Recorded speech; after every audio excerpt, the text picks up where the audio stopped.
So my name is Sellah Kingoro. I'm a postdoctoral fellow at the Institute for Genocide and Mass Atrocity Prevention. Close to the mouth. Thank you. Welcome to this panel titled Safer Havens, State Civil Society Collaboration for Better Protection of Refugees in Kenya. So Kenya is one of the countries that hosts one of the largest populations in Africa. And one of the things we pride ourselves as Kenyans is the fact that we, in most cases, hold international championships for athletics, like all Kenyans run. All of us here, we will outrun you. Yesterday, in one of our cities called Eldoret, which also happens to be the home of champions, as in most of the people who bring us gold and silver medals are from this place. We had 108 refugees from different camps in the country who are being evaluated so we can get 15 young people who will be represented in Dakar 2026 Athletic Championships and will culminate in Los Angeles Olympic Champions in 2028. So Kenya as a country has opened up an opportunity for refugees to explore their talents, to explore their potential on various fronts, including these championships. And we have a category in the athletic championships specifically for refugees. And I can imagine how it is for the refugees themselves when they're given such an opportunity to be able to express themselves and to basically mobilize their agency, not only from the camps, but also from the urban centers, because we do have various refugees in urban centers. So this panel, I will invite my colleagues to be sharing with us about how we got here as a country. How did Kenya get to a place like this? So I do have four colleagues here, two from the state or from the government of Kenya and two from non-state organizations. Right next to me is Jescah Otieno, who is the Principal Research Officer at the National Cohesion and Integration Commission, which is one government agency responsible for enhancing peaceful coexistence in the country. You could get her bio and the bios of all the rest in the main program. Next to her is Jamin Kusuania, who is the Senior Advocacy Manager for the International Rescue Committee. And then I have Njeru, who is the Principal Registration Officer for refugees in the Department of Refugee Services, which is in the Ministry of Interior. And finally, we do have Abdullahi, who we were privileged to listen to yesterday. Abdullahi is a senior advocate for East and Southern Africa at Refugees International. So I will not hesitate but give a word to them so they can tell us how did Kenya get here?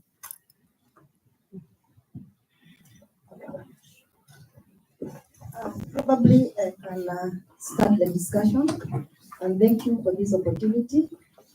And just to give you a brief background of Kenya is one of the signatories, the countries who have accepted to host refugees. So initially, Kenya has hosted refugees for the longest time, if you can remember. But from the beginning, the refugees they were minimum in numbers, that is in the 60s, and these numbers were manageable, and the refugees were allowed to reside at the area of their choice.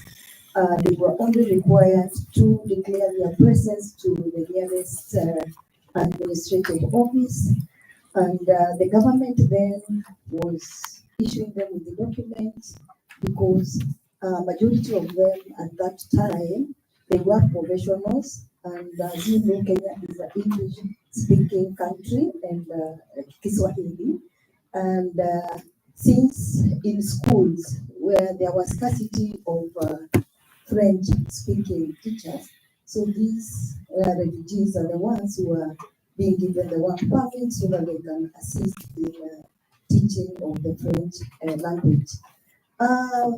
In the 60s, I mean in the 90s, when the regime of Siad Barre of Somalia came to an end, that is now when Kenya experienced a huge influx of refugees. Remember in the 60s, they were in their 20,000, and at this point, the refugees from Somalia came in large numbers, and at the same time in the 90s, there was the fall of Ethiopian government during the peace to Haile Mariam, and for the instability that happened in the two countries. That means that Kenya received a huge influx from the 20,000 to 400 plus. And that is how now the existence of the two camps came. We have two big camps in Kenya, one Dadaab that hosts refugees from Somalia. Then we have the other one from Kakuma, refugee camp that hosts refugees from other nationalities, Ethiopians, South Sudan, Congolese, and many others. At the moment, Kenya is a host to over 800 refugees, and they have continued to increase in numbers. Because of this, the initial approach or the historical approach of service delivery to the refugees has been purely humanitarian. And as you know, and as we know, because of the dwindling donor funding, Kenya is taking a different approach in refugee management, which is called Shirika Plan. I think most of you have of it. It was launched by the president on Friday the 28th. In the presence of the High Commissioner for Refugees, the ambassadors, the active US ambassador was present, and they also gave a talk on behalf of the Refugee Donor Group, where the US is the chair to this Refugee Donor Group, and Denmark is the co-chair to this panel. And with the Shirika Plan, it is meant to take another angle of refugee management and assistance from the humanitarian to social and economic inclusion of refugees, because that some of these refugees are professionals, and Kenya has taken a big milestone on this, where we have even partnered with the institution of higher learning to include the profession of the refugees from their country, the expertise that they have acquired from the countries of origin. Yes, it is. I know some of us here will be asking questions on the issues of the Shirika Plan, which is understandable, but we will get to learn more when we in the process of this discussion. So on the business, on the government side, that is a brief background of the refugee hosting in Kenya, which we have now refugees who are residing in the camps, others are residing in the urban. Thank you. What Anne gives us is the journey towards where we are and what has progress that has happened over the years.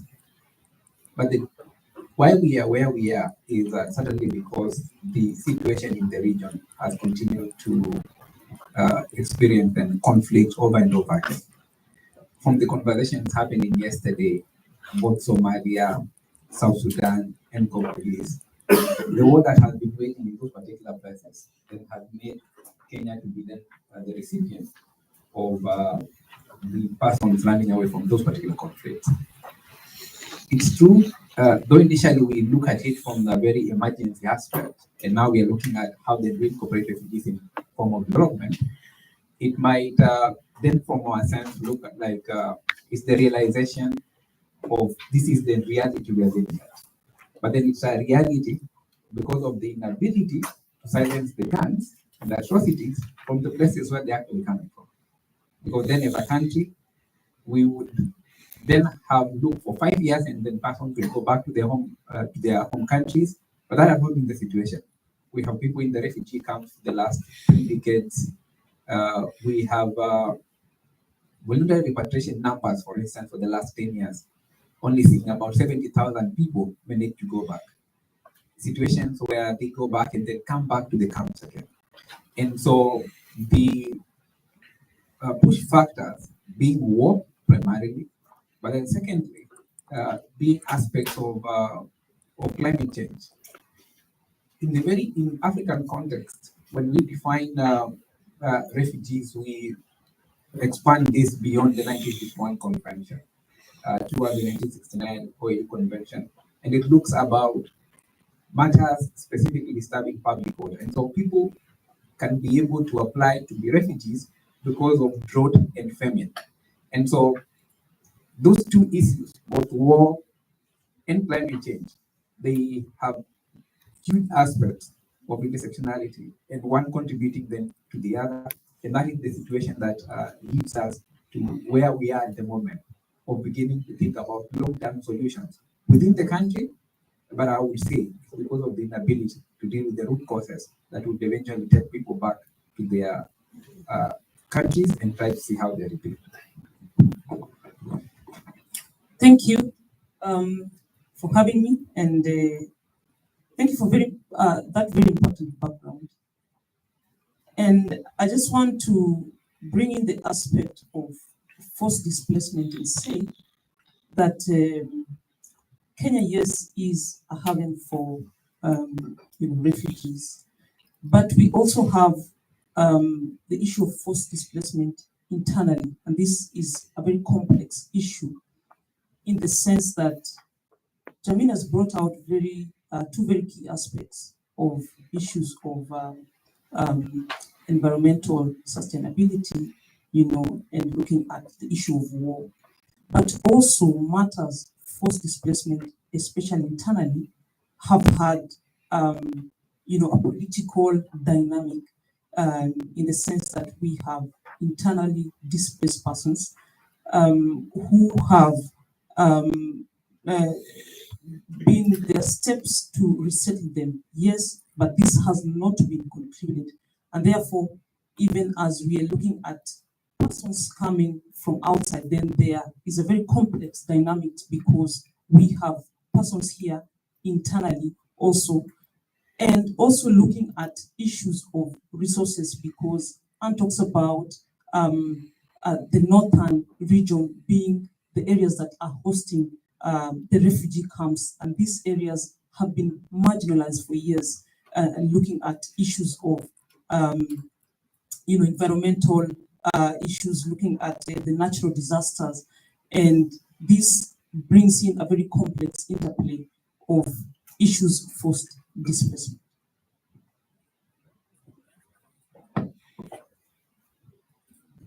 Yeah, I want to make 2-3 points without delivering the points that have been raised. One is the passage of the Kenya Refugee Act 2021 was also not just a transition from Kenya's encampment policy that has been in place. When you go to some of these refugee camps, like Sian said, you'll find people have been there for over 30 years. There are people.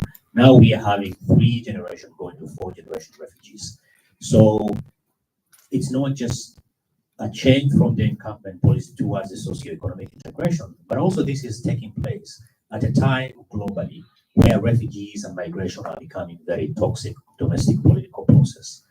I mean, no elections over the last couple of years, be it in Europe or even here in the United States, where migration is a central point, especially for the right-leaning groups, that they make that a very important thing. For Kenya, as one of the countries in the region that really has one of the tightest, if you will, citizenship laws, refugee hosting, this was a very important milestone. Secondly, refugee situation generally end in three ways. One, the refugees returning to their home countries, reintegration in the host countries, and resettlement in the third countries. If you look at all those options, number one, return. Somalia has been at war since 1991, right? Some of the Ethiopians and Eritreans will not be able to go back. South Sudan has intermittent conflict. The DRC, especially in the east, it has a lot of ongoing protracted conflict. So if you look at the question of resettlement in third countries, even during the best of times, those numbers were less than 1%. Now, even those chances are completely mitigated. So what you are left with as a country is the policy of reintegration. But like one of the panelists said, these two regions where the refugees are located, the northeast and northwest of the country, are areas also that have got historic levels of marginalization. So you cannot use the same traditional humanitarian lens to solve these problems. So what you do is investing in development-led approach that will not only lift the refugees for them to be independent. Just being a refugee doesn't mean that you do not have an agency. I mean, there's a gentleman in Dadaab refugee camp.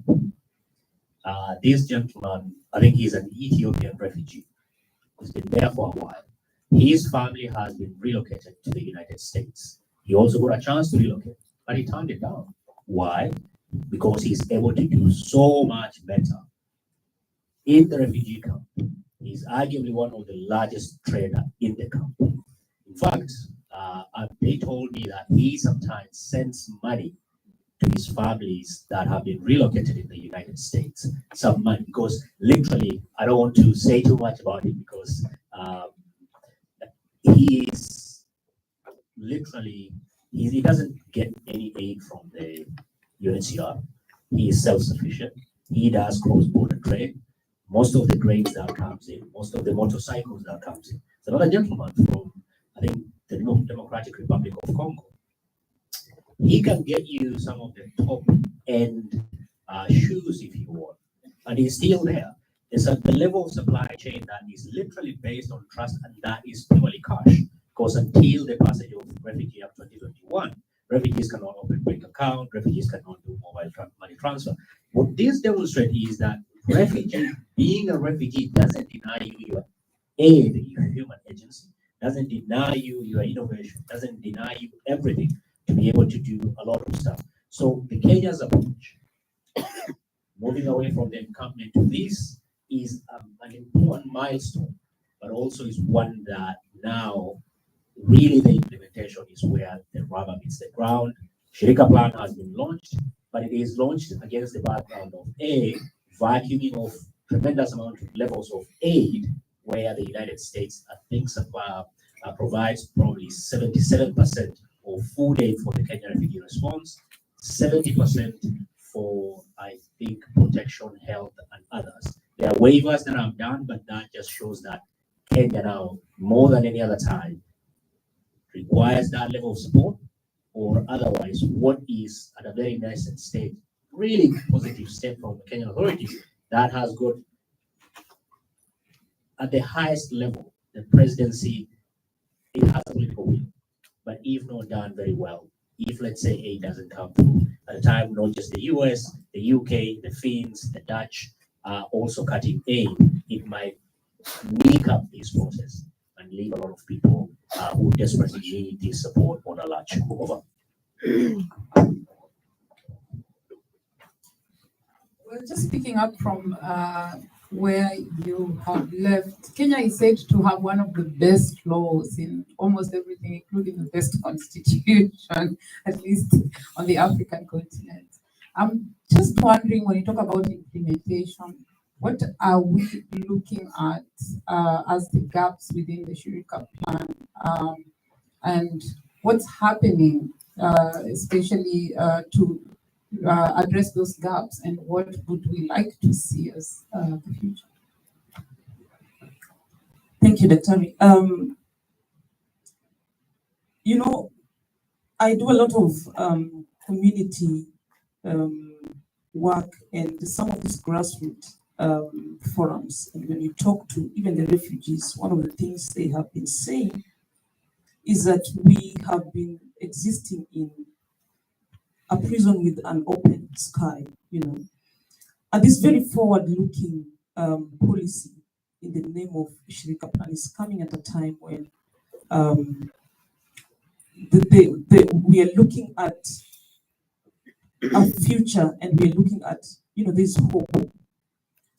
But the Kenyan people and the residents, even of the north, one of the mainstay, for example, is livestock keeping, and the issue of even pastoral land has been one of the triggers for conflict and violence in this particular region over the years. And we have had cyclical conflict over the years. And when we speak to the communities, then they ask us, the resources that we have are in essence not enough even for us. Okay. When you bring in other people to share the little resources that we have, then what exactly do you mean? Are you, in a sense, transforming pain, or are you actually transferring that pain? Let me just pose that question to my panelists. Thank you. I think two critical things in this particular transition is actually clear. We see that the transition needs to be well planned in the sense that we're not going to move from completely humanitarian to development just because then we have put to paper a particular plan. And so a lot of investment in terms of funding, as Abdullahi is saying, then now with limited amount of funding and declining response toward humanitarian, then we risk having less people able to afford food because the WFP is cutting cuts and reducing the number of food that we're having. Then if we're having a decline in funding, especially from the US government, then we have a decline in terms of other protection and healthcare interventions that we could then be having. But then the movement towards the development that requires a lot of investment within the skilling of the population, within the development of infrastructure, is also something that needs to happen. Though we are having this particular plan, we have 3 decades of less skilling of people. So we are beginning to skill people right now that have been born and for the last 30 years haven't gone past high school level. And so we want to integrate this particular population into the community. And so they need to have the right skill sets. They need to be able to see culture. They have lived on their own, isolated in particular camps. And now the integration within the community has the element that he's talking about. How do we ensure that we have aspect of social cohesion? Kenya is a developing country, and therefore we have all the other challenges of healthcare access, of infrastructure. And therefore, there is a need for conversation between host communities and refugees, for them to be able to see how do they coexist without having the aspect of conflict among host communities and refugees. Secondly, is that over the years, we have equally had tensions among us, the refugee communities. Because some of them, for instance, will run from Congo or they run from South Sudan, but then they arrive in the country and they realize these are the communities that we have then been fighting with back home. And so the conversations were not deliberate from the very beginning of how that you coexist together. But then that coexistence then looked plastic over time. Then they began living together, though we still have some of those particular tensions that exist. And so, if you're asking, part of the gaps that then we then have to deal with are that how do we transition in a sense of social cohesion? How do we have enough funding to be able to ensure that we are still building the humanitarian aspects of the happening, so we move towards development? How do we ensure that the new wave of refugees are still continue to come into the country, whether because of climate change from Somalia, and now because of what's happening in South Sudan and the numbers coming, they also receive emergency support even within this level of transition. And maybe if I could jump into that. The Shirika plan, as my panelists have said, this is about by the government. Of course, we support by other stakeholders. And as one of us said, that why the Shirika plan is because refugees seem the refugee situation in Kenya doesn't seem to end anytime soon. And this is because it has been evident by the rise in numbers every year. There is no year we can say that we've not received refugees. The numbers keep on increasing. So the solution is to come up with the best way of managing these refugees, because this seems to be like almost their permanent home. And the Shirika plan is not just meant to benefit the refugees themselves. This is also targeting the locals. At the moment, as we are talking, the two areas where the two camps are located, that area has been transited to a municipality. So the benefits that comes with the municipality, so these areas are already getting it. So the issue of infrastructure, the budget has risen as opposed to when they were not municipalities.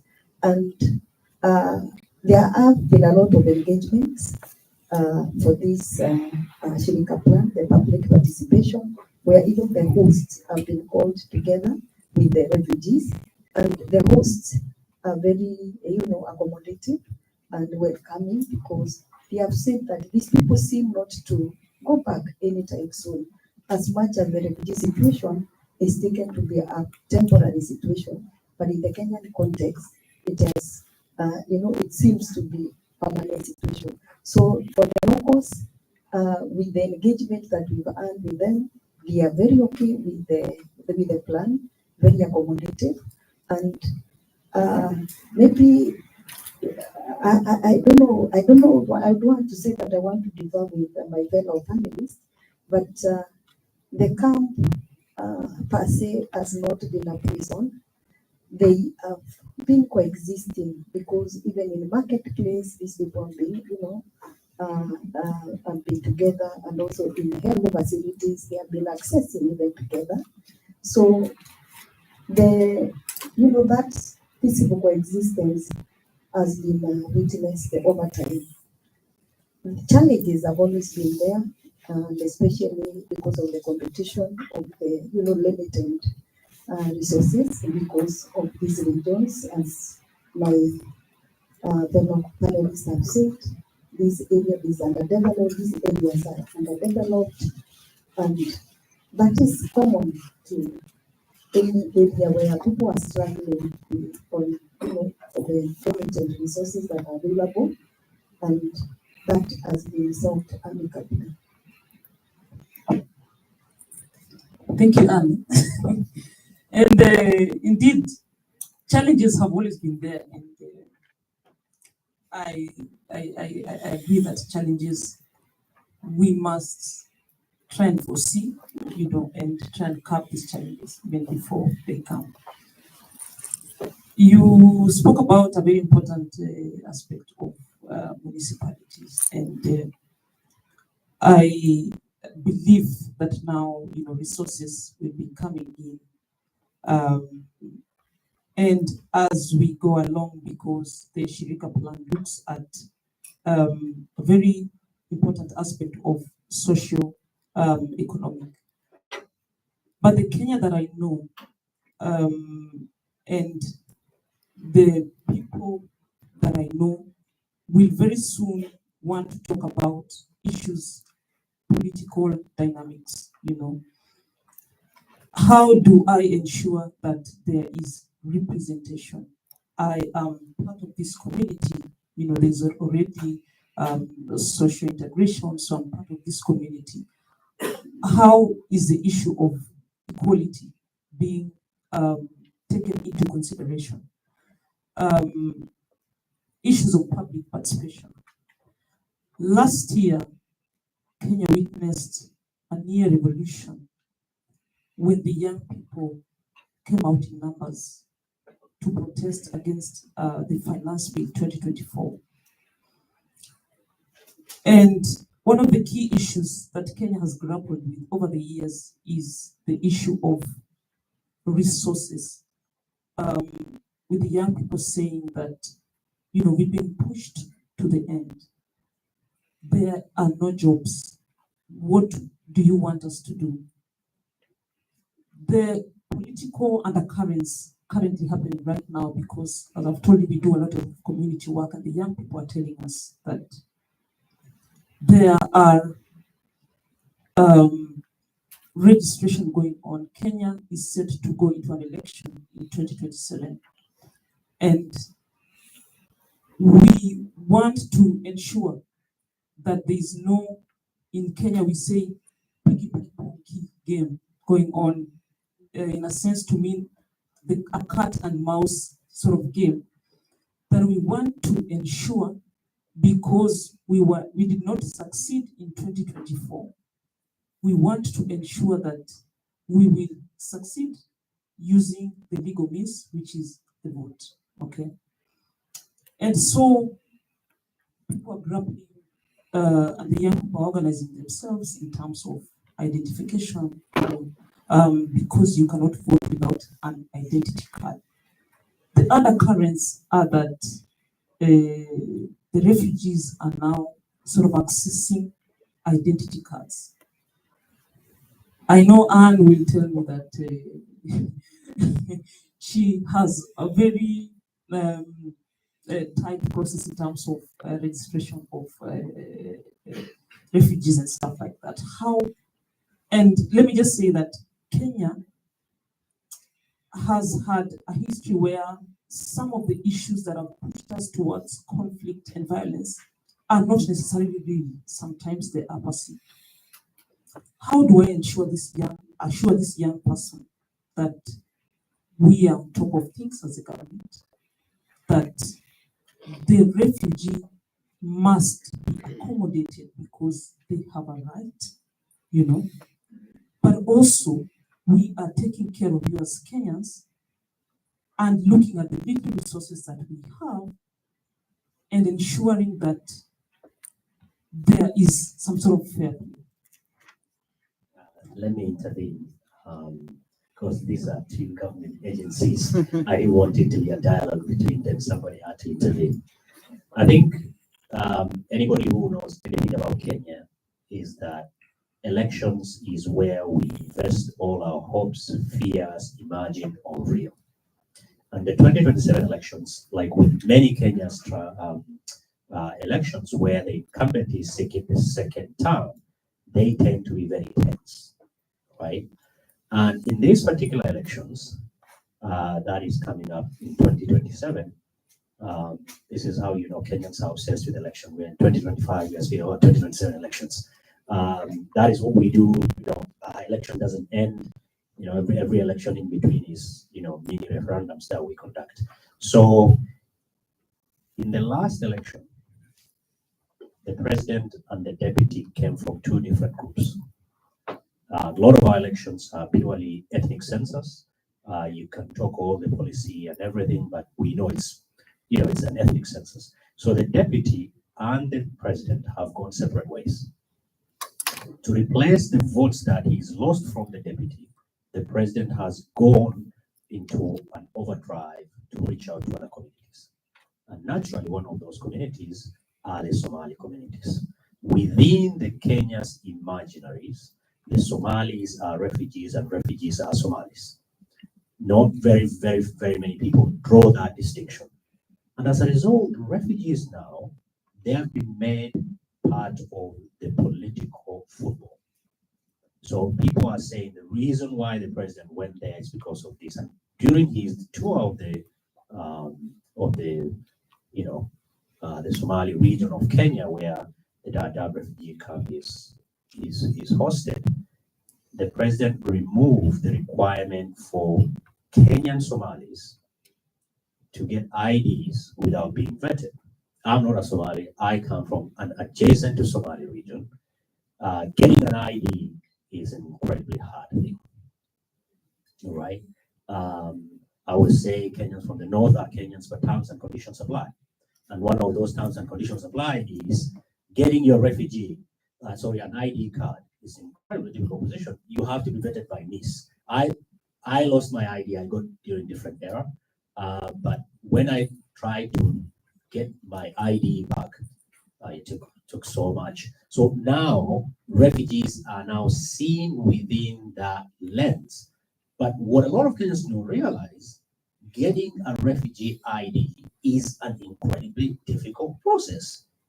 So because they do not understand, they easily assume that the refugees will vote and will help the president to win them. The way the president went about it was not very judicious, but it has given people a lot of weapons to really beat him up.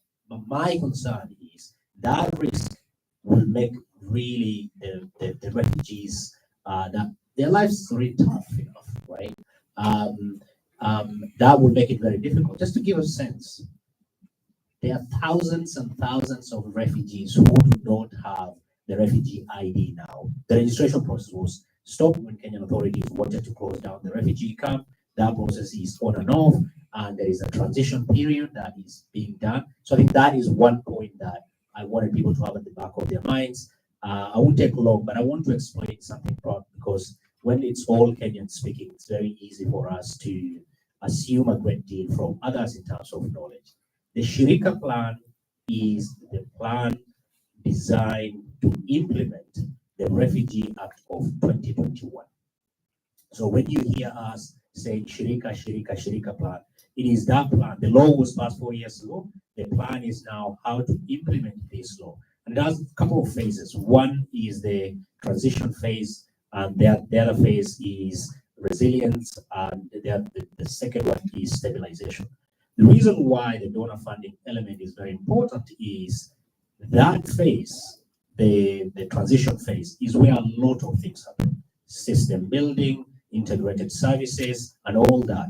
But because the way the refugee ID is designed, because most of the Kenya's government services, if I got my driving license, if I want to renew my Kenya Revenue Authority PIN and all that, most of those, I think hundreds of government services are online. And there is the registration of refugees and the immigration data do not speak with each other in a very interoperable way. So that limits what the benefits refugees would accrue in terms of services. Because what the law gives refugees freedom of movement, right to work, and right to own business. Given one example, I can close with this. Most of the transactions, financial transactions in Kenya, are via mobile money. So the mobile phone, the mobile SIM card, is under the jurisdiction of Communications Authority of Kenya. But the money is under the jurisdiction of the Treasury Department, right? So the two systems do not speak to each other very well. So it really makes the refugees' ability to do that. Instead, what they do is they'll come to a person who is a citizen, you open on their behalf, and that can lead to so many levels of abuses. I'll stop at that. You want to speak through? Thank you for setting the situation, and just some additional information on that. Of course, the lengthy procedure for acquisition of the refugee by the Somali community is what was scrapped by the president, but the administrative procedures still remain. The administrative procedures, they have their own requirement as well. So don't be worried, my colleague. So that is taken care of, and by good luck, and I'm talking this as an expert in registration. The department or the database that the Kenyan database is the same as it is the same place. It is in the same place with the Kenyan with the refugee database, and luckily, Kenya has introduced what is called a Maisha card. Maisha card is Maisha means life. It's a life card. In this life card, the number that you acquire at birth. That is the number you will use throughout until such a time you exit the world. God forbid that we don't exit early, but that is for a fact. So for the refugees are not exception. They are also going to benefit from this once they are registered at the beginning. That is the number they will use in their lifetime. That is their life number. So, and being the database being one, it will be possible for you at some point in between to decide now I want to be a Kenyan, because the system will detect that this person from the beginning registered as a refugee.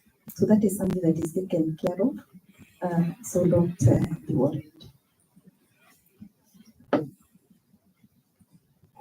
Maybe one more thing for the Shirika plan. I know it's still very, very, very young. It was just launched 3 weeks ago. We are even, I think the implementation has just begun. And at this moment, the baby has just been born. And you cannot tell the baby, you know what, baby? When you give birth, you can't tell the baby, what, baby, you're not going to grow. Because number one, you cannot do this on yourself. Number two, you cannot even eat solid food. Number three, you cannot walk. And you cannot even hear what I'm telling you. So the Shirika plan is very young at the moment. And given time, I know we will get there, because for me, I think this is the way to go, and it is good for the refugees. I think I'm one of the people looking forward for this particular bill. And this is because of the potential that it portends to refugees. I worked in the refugee camp for 2 years, and refugees in the Dadaab refugee camp then, and even now, they lost hope because if you have been born in this particular camp, you are now 20-something years old. You have seen the people who have gone to school before you and still remain here. There is no motivation to go to school because they to what particular end. Young girls get married at the age of 13 or so years because in the community culture, they think, why should you go to high school and come back to the default, which is getting married? So they just get married at the very young age of 12 years or 13 years. And so this plan with opening aspect for economic inclusion, education within the mainstream education system in Kenya, then this is a huge benefit for this particular refugee community, for them to be able to see how they can be able to advance their life and begin dreaming all over Kenya. But then various questions have been asked. Are we absconding responsibility in terms of prevention? Because it seems like we are just responding to the situation. And I dare say we have less effort at the very regional level about reducing the inflow of refugees into the country. And so we're trying to see, so what do we do? How do we make best with the situation that we have at the moment? And I don't think it should be the very ideal situation. We have been asked from various quarters in terms of, will this not be a pull factor for more refugees to come into the country? Then if your processes seem to be able to demand more economic inclusion for the people, and we hope that this is not actually what is going to happen, or even based on the conversation happened here yesterday, it's not going to embolden the persons who are then chasing away people from their own countries to come into Kenya. But two things are necessary for us to be able to equally transition. One are the perceived fears that have just been spoken about here. And so the participation of refugees in the governance process of the country, because that has not happened for the last 30 years. And so it's now that then we are thinking about the introduction of them within community conversations, introduction of them within refugee and host social and economic and cultural aspects. And so that then becomes important. The second important is, and tied to the first, is what becomes the place of the refugee agency. And refugee-led organizations, we have many of them in the country that have been advocating for one issue or another within the areas of the settlement, but then how we make them active participants in trying to provide assistance at the very front line becomes important. We have many host communities, especially who live away from the camp, who don't understand refugees, why they are here. They'll keep on asking, why have these people never gone back to their home or home place? But we don't see that we have war, for instance, in Rwanda, it was in 1991. So why are these particular people here? And it gives us the reflection on some of the things that we took for granted. Maybe I'm talking about some of the lessons. So some of the things that we took for granted at the very beginning was what does trauma do to a displaced person? Because today we have persons who can't go back to Rwanda, though they in 1991, 1992, when there was war, because of the trauma and experiences that they had. And with the benefit of hindsight, I begin to think that we would have done more programs and more effort in trying to speak to this particular population and deal with their trauma, because we carry this all along. And so even as we move towards integration, there are some of the critical issues that then we have to look at and see how do we not transfer hostilities between refugees and host community, even as Kenya begins to be more accommodating. I think I need to save myself because it seems as if I'm the one propagating to throw away the baby with the bathwater. But let me just say that I see a lot of opportunity because, I mean, there's hope.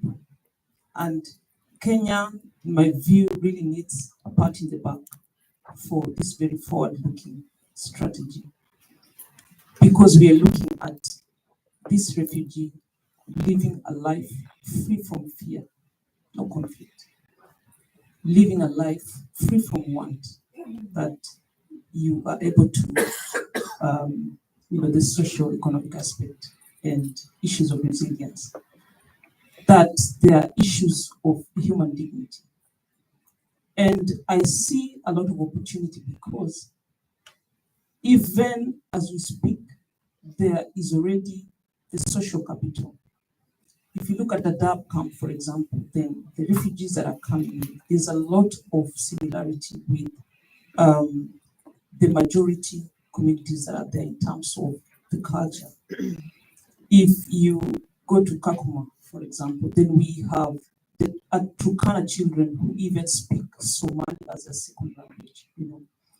Kenya has very resilient people, very accommodating people, and therefore I see a lot of opportunity. I am optimistic that this plan will realize political stability in the future. It might take time, but there's hope.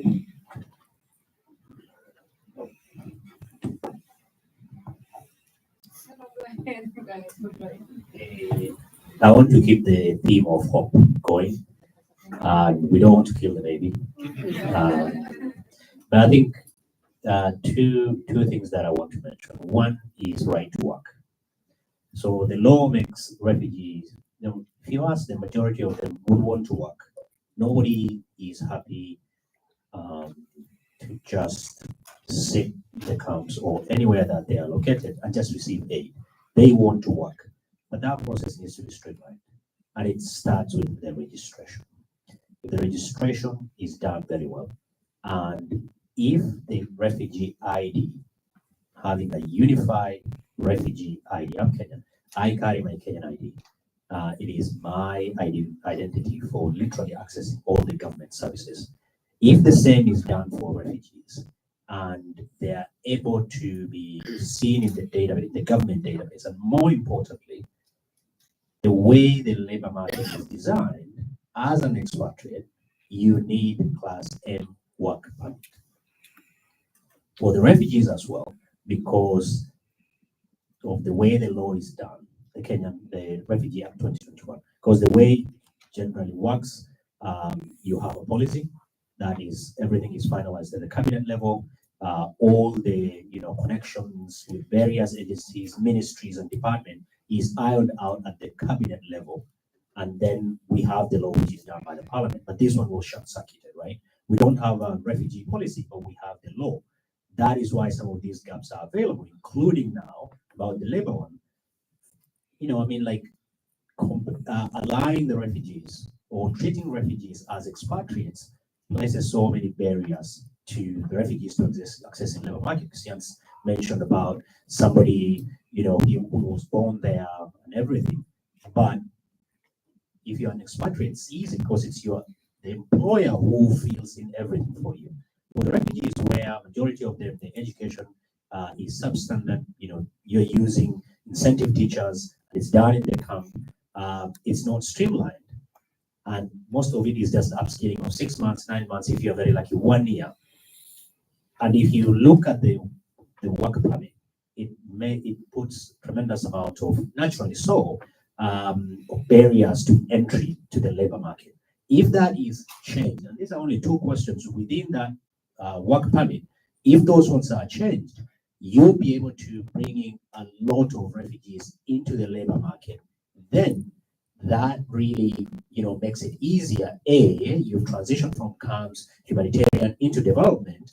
Then now they are even be able to access the labor market. They will be able to contribute to the national tax system, and they don't need anybody's support. Small stuff like that really do not require donor funding, right? So I think that is one that really will be, for Kenyan authorities to begin thinking, can we make an exemption for the refugees? Just to give an example, I was in Nairobi a couple of months ago. There's a group that is helping the refugees to fill in that form. They filled for over 80 refugees, 83, I think. Only 1 refugee got the work permit. And they were wondering, all those refugees, all of them are almost the same education or everything. Because it's fairly random, because Kenya also has good economic reasons for restricting this, because GDP to debt ratio is out of this world. Kenya has borrowed very heavily, and it's trying to pay that. And like my sister mentioned, that 2024 June, there were protests by young men and women because there's no adequate entry to the labor market. It's understandable why Kenyan authorities does that, but at the same time, failure, especially in urban areas, to allow these the refugees to access the labor market would really make it very difficult for you to realize socioeconomic integration. And finally, is the question of localization. I mean, a lot of the time we mention it as if it's the it's the magic wand and everything disappears. No, far from that. When you have a global humanitarian system that is under tremendous amount of strain now, cutting off aid everywhere, localization then becomes a matter of necessity. It's not a choice. Aid agencies, countries, and everybody working, donors working with refugees, you've got no option. Because for a fraction of the money that you are using with professional NGOs and humanitarian groups, these local agencies, like the refugee-led organization, will be able to deliver the same at a very small cost. They understand the local nuances. They don't need an elaborate system to figure out, oh, that person needs aid, that person doesn't need aid. They already know because they operate within the communities. I think that would be fundamentally very important to do it as a matter of existential necessity, rather than it being a technical box-ticking exercise that can be done. Municipalization of the response is also one of those long-term, boring, but very, very important in terms of dealing with refugee question. If you're saying we are setting up municipals in both Kakuma and Dadaab, meaning you have your special plan for the place, schools, education, and health, all those needs to be rebuilt because you are having almost, probably 500,000 people getting into the system. Do you have adequate schools? Do you have the sewer system to deal with that? I think municipalization, it might not be everybody's cup of tea, but I think it is one of those things that can actually help Kenya to transition. But I'm still hopeful that we're not going to kill the baby. I'm really curious to learn about state civil society collaboration in all this. I don't know what you've been doing so far, but most importantly, is it important for the implementation of this plan?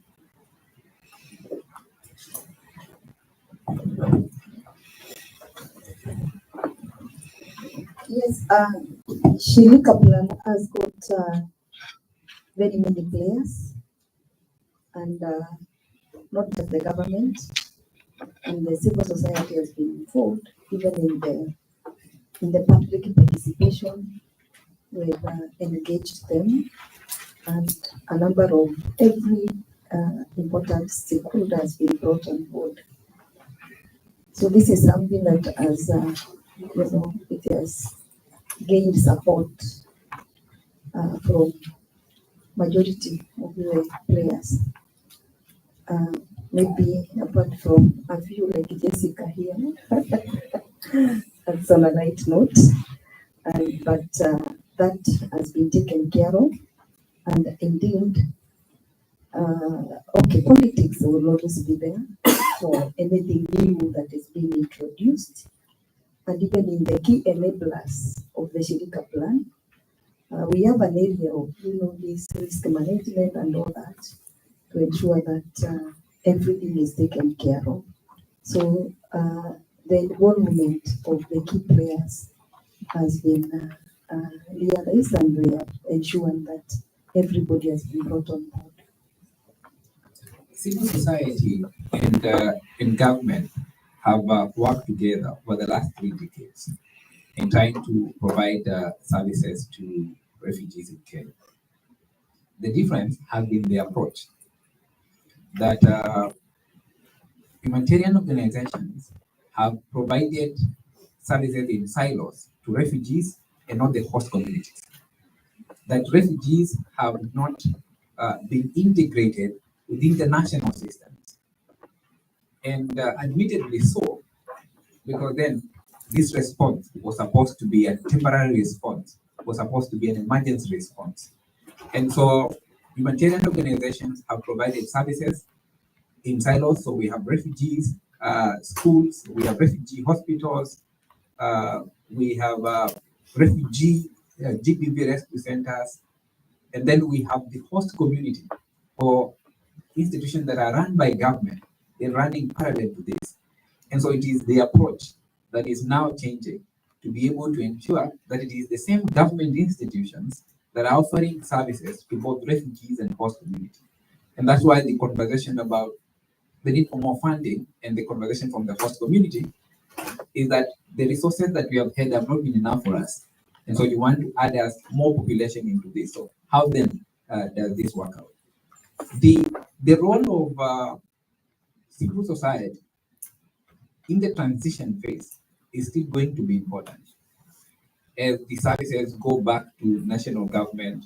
If anything else, humanitarian organizations have been doing what government should be doing. So as we transition these particular services to government, then it will be important for civil society to play their key role. But then secondly, is that we begin to play different roles, even beyond the transition. That the role about what is the level of participation in governance processes, which is not something that we have been doing for the last 3 years, because they are not been getting services from the government sector. It's only on non-government organizations that have been doing so.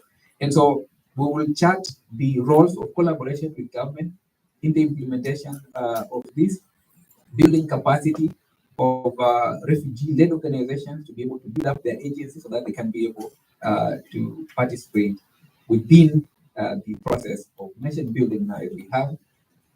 The whole conversation about whether then refugees will need to vote or they need to participate, because now they're being taxed, and the famous statement that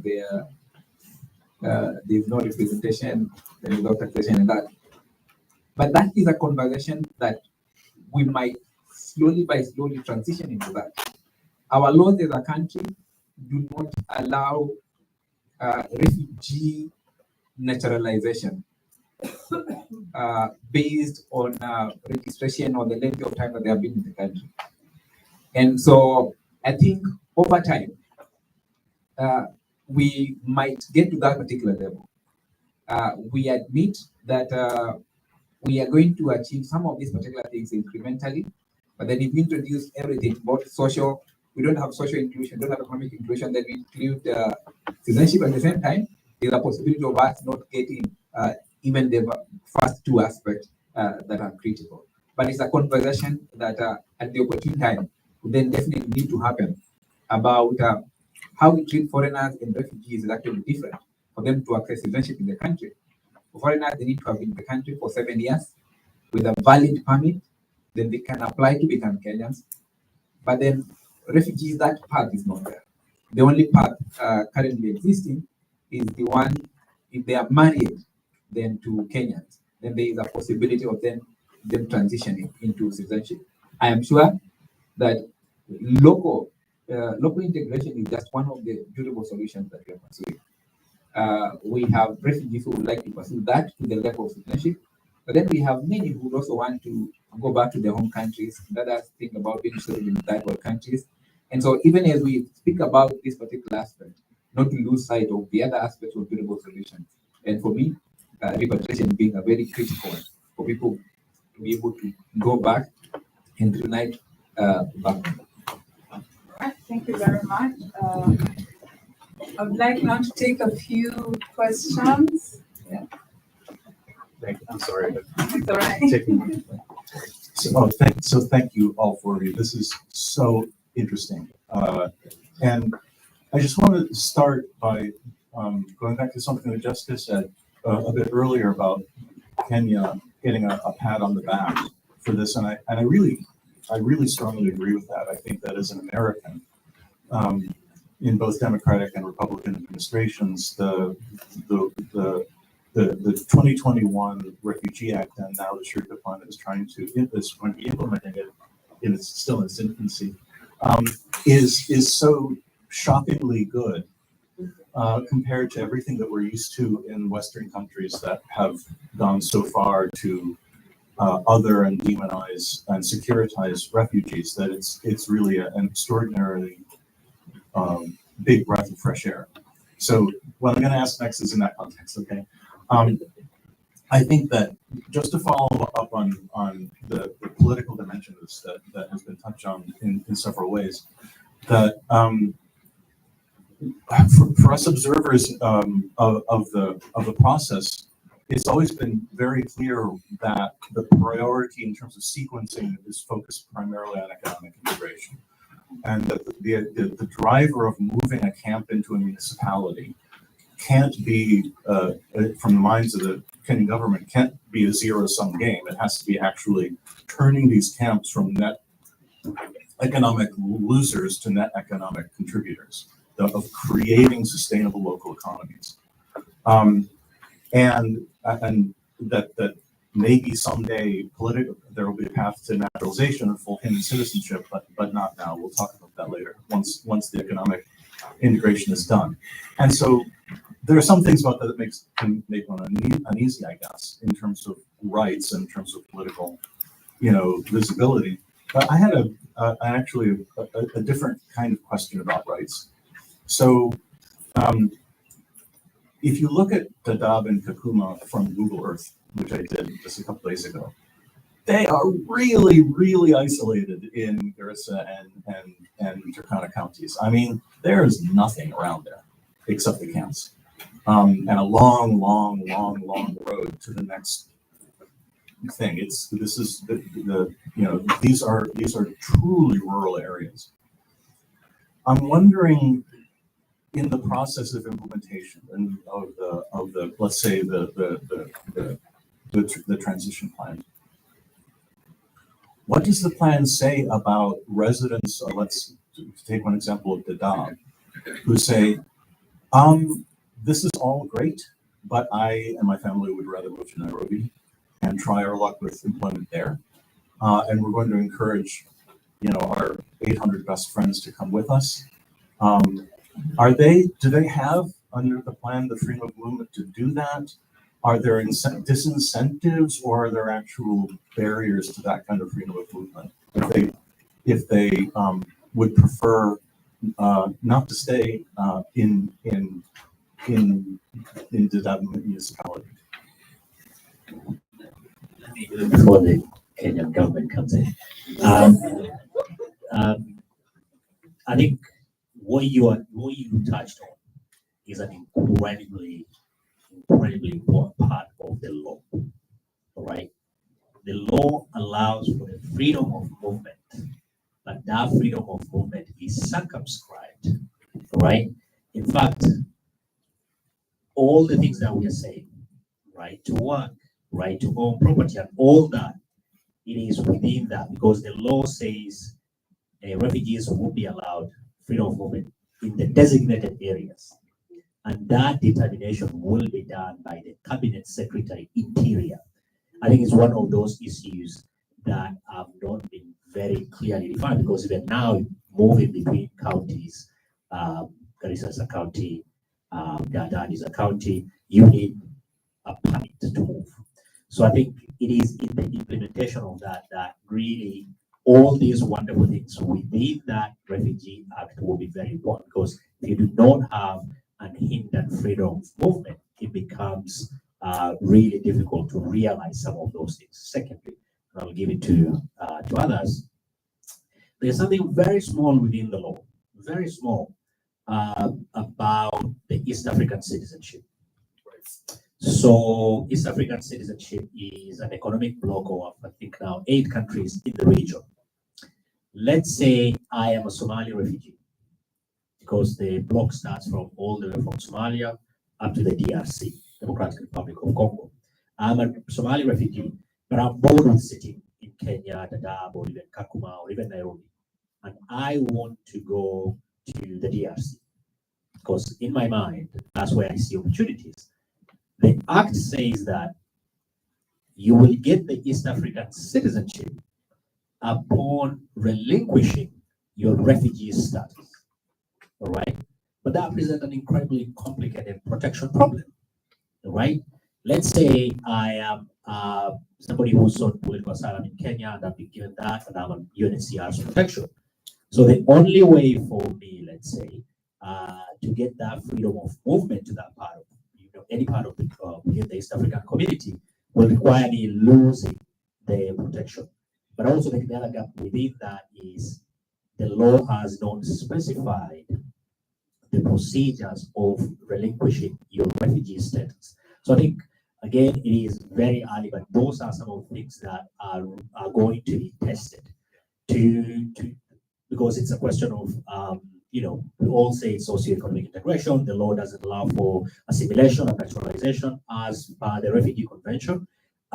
It falls short by not mentioning it. It is silent. So those are some of the things that I think are going to be tested in the next couple of weeks and months ahead.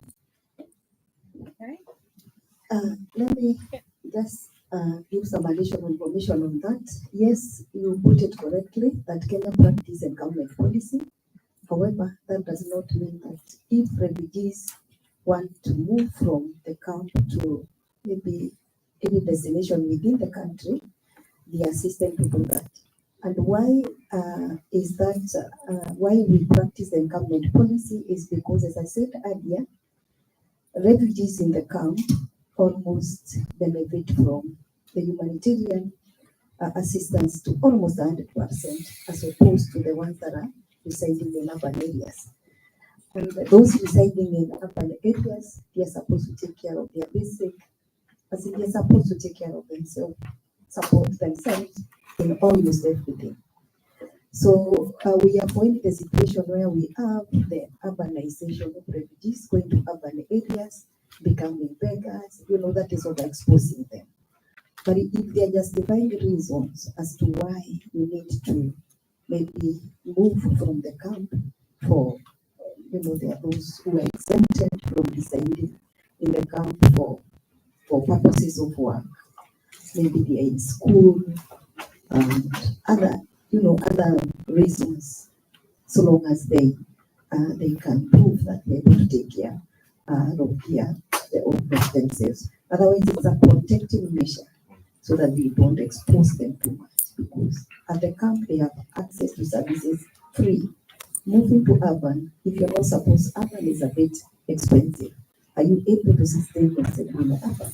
If not, then you reside in the house. Thank you so much.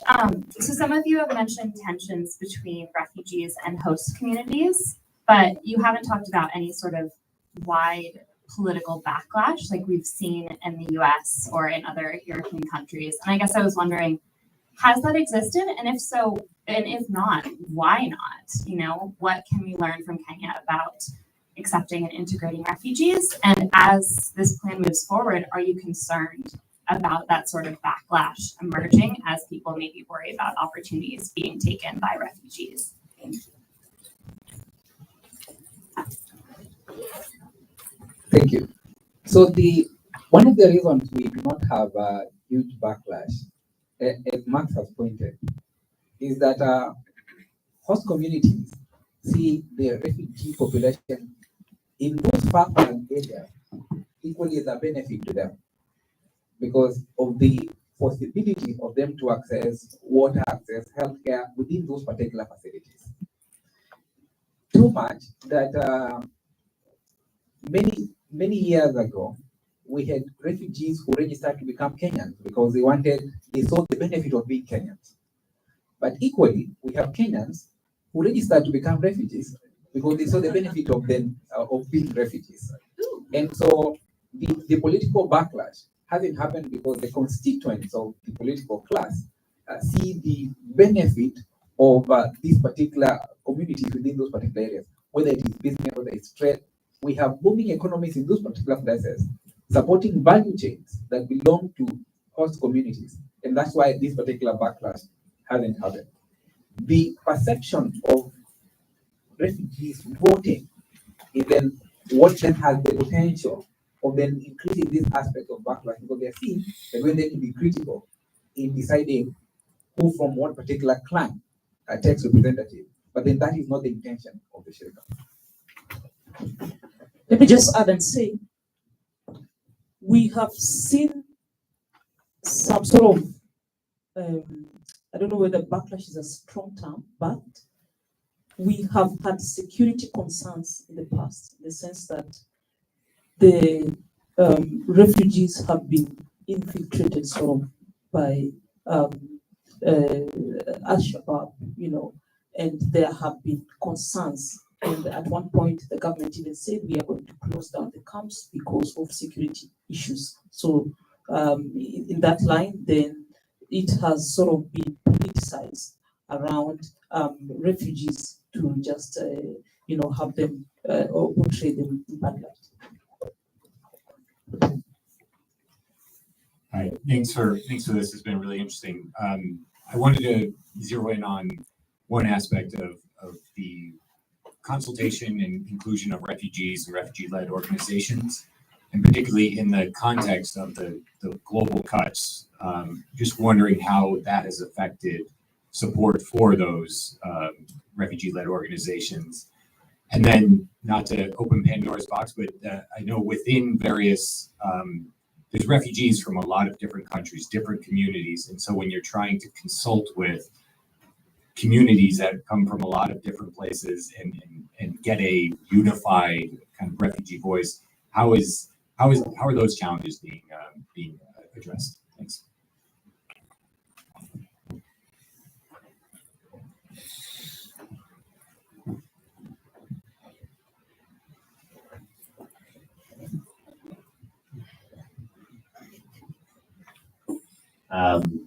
Thank you so much, Karen. I'll start with the second one about the question of participation.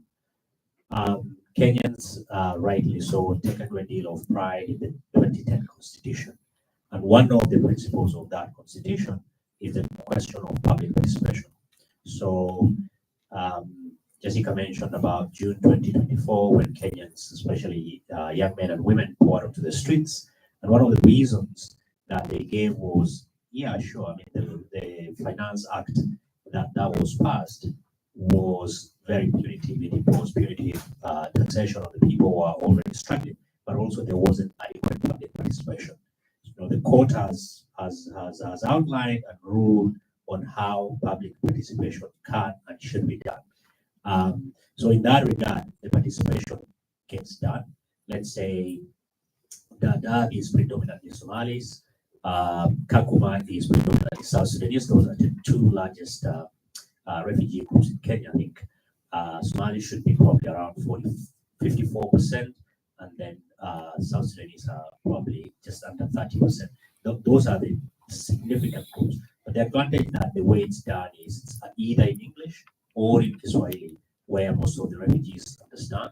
But also, if there are translation services needed, it is done. But there are, in speaking with some of the refugees, they say that the consultation, well, while it happens, it is not done sufficiently in terms of, adequate engagement. They are given the notices that they are given. Because when I was in Nairobi last month, the consultation for the Shirika plan that was launched last Friday, I think, was ongoing, and I was meant to have an interviews with some of the refugees, and they were late. And then, hey, what happened? No, we were called very quickly to come to this event to be able to be part of that process. They weren't overly enthused, but while I was in Nairobi, also there was a team from UNHCR, GOK, as government of Kenya, who are in the camp speaking to them. It could be improved. That's without a doubt. For the RLOs, I'll pass it over to others.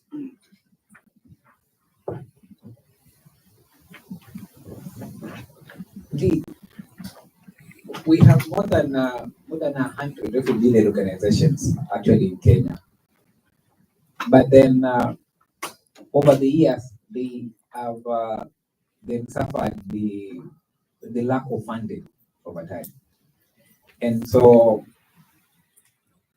from what the refugee organizations would say is that the organizations have only engaged them to be able to run their activities. So we have a mobilization at the community level. So we ask the refugee organization to mobilize people today then for us. But they think they have the know-how, they understand the community, they understand the population, but they can't be able to do more than this. It's part of the national organization and international organization that have been able to provide some of the funding towards the refugees. But now, my take has been, if we're going then to be serious about localization, then how then we do direct funding to these refugee-led organizations, because they have value that they actually provide.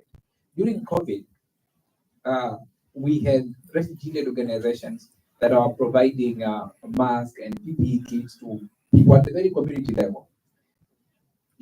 A huge demonstration that they can actually be fast responders more than most of the NGOs and INGOs who packed and say that there is COVID, so we are not going there to be working. And so, yes, with these particular cuts, it means the situation will be dire, because the NGOs, the INGOs that have been supporting them with the little funding for them to be able to take the service delivery to the last mile, would then be happening. But I think it's the entire funding architecture about how delivery then will become about localization. We need to have intermediaries in between before the money gets to the RLO, or we need to just go straight to the RLO. Most of the refugee organizations, I would admit, are now mature enough, because the question has been, are they mature enough? Who are their bank signatories? Are they flight risks? And those questions being asked by donors then have prevented them from getting money. And then they say, okay, we can give you money to this organization because it ticks what we have been looking for and what we have been looking at for many years.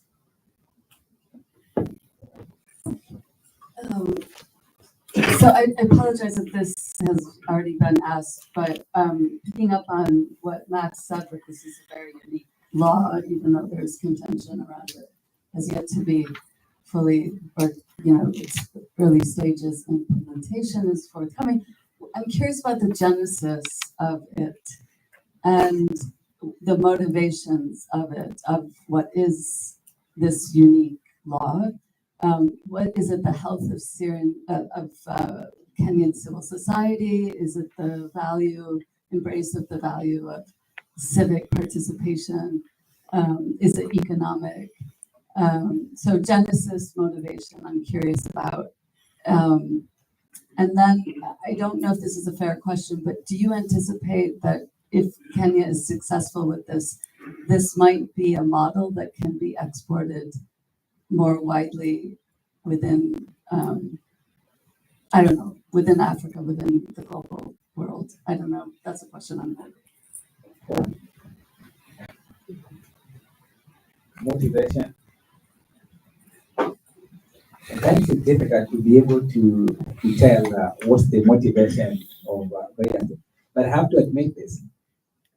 The Refugee Act of 2021 set the ground for the aspects of social and economic integration.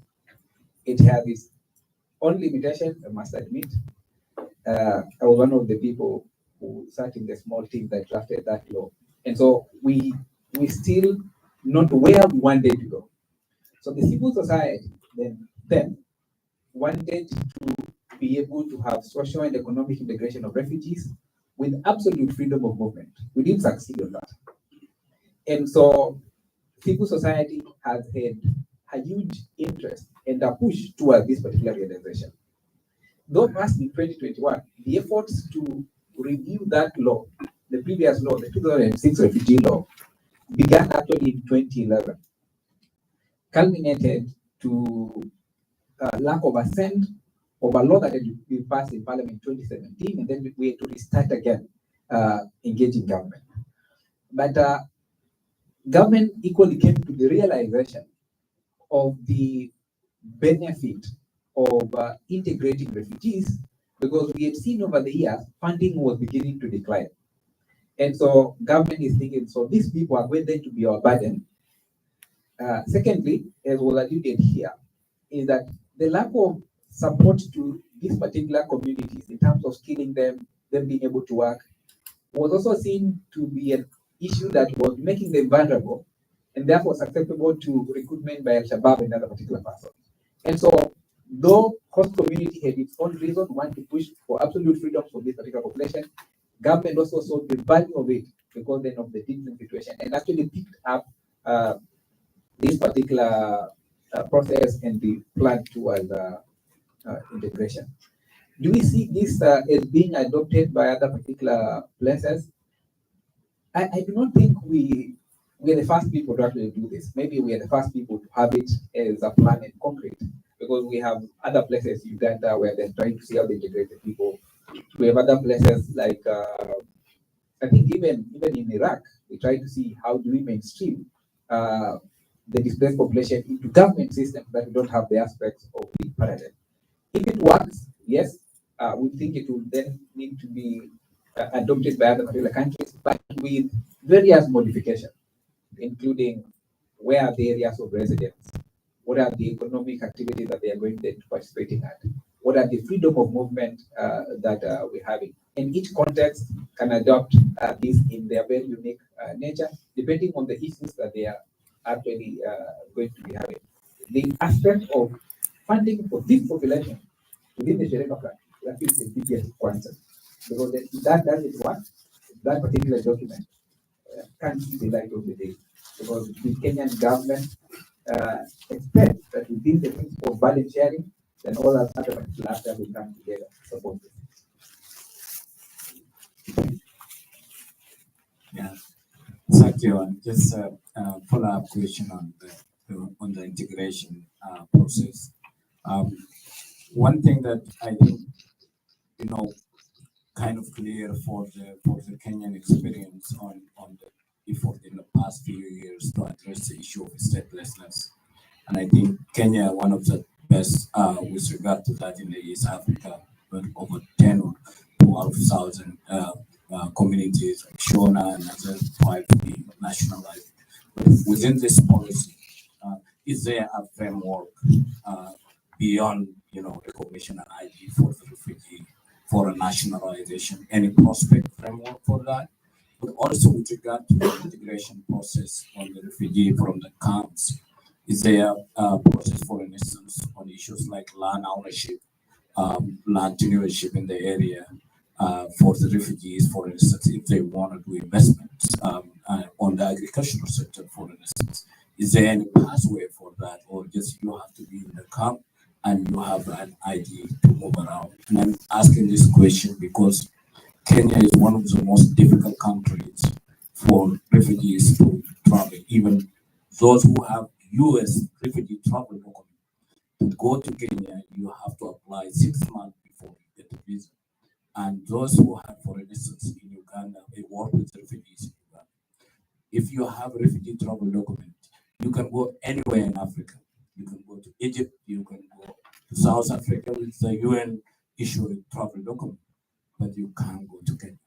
And I think just kind of like, what are the kind of new prospect with this new law to address some of those key issues? The last question is about the election and politics. Kenya has very high potential, from lessons from 2007 of urban violence during the election, and how this process might be increased additional sensitivities to potential targeting of those groups in the cities like Nairobi, where these are large groups are living. Maybe if they can vote or perceive it to be voting in the election, will they be a potential target for election violence? Well, so those are many questions, and as you give your answers, also give your parting remarks. Yes, I don't think there is any plan to have, refugees transit to Kenyan citizenship. That one, I don't know whether it can ever happen. We don't know, but I don't think it can happen, because I know there's a narrative that the Shirika plan is going to assist the refugees to become Kenyan citizens, which is not the case. The ultimate goal for the Shirika plan is just to ensure that refugees become self-reliant, so that and they can contribute to the economy, and also be able to offer their expertise, because they are those who are professionals. So that is the essence of the Shirika plan. But having them as Kenyan, that is not something that has been done now. I will not know about the future, because with the policies keep on changing, and we cannot talk of a policy, a future policy that we are not sure whether it will ever happen. Maybe, but I don't know.